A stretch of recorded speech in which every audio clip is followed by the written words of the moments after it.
নমস্কার, টিএনও নিউজে আপনাদের স্বাগত। আমি এআই নিউজ অ্যাঙ্কার পাখি।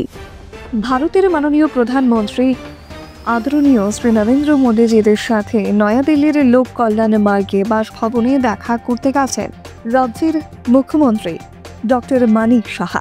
ত্রিপুরা জনগণের পক্ষ থেকে ইনি ত্রিপুরার মাতাবাড়িতে পুনর্নির্মিত মাতা ত্রিপুরেশ্বরী মন্দিরের প্রাঙ্গণ উদ্বোধনের জন্য আমন্ত্রণ জানিয়েছেন সকলকে।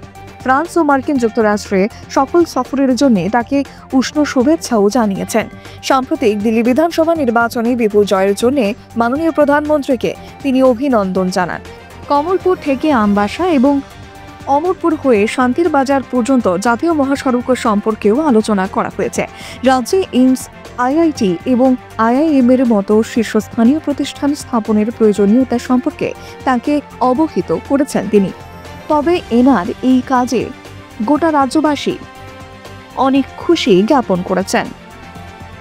এখনকার মতো সংবাদ এ পর্যন্তই। পরবর্তী নিউজ ও আপডেটস দেখার জন্য অবশ্যই চোখ রাখুন টিএনও নিউজের পর্দায়।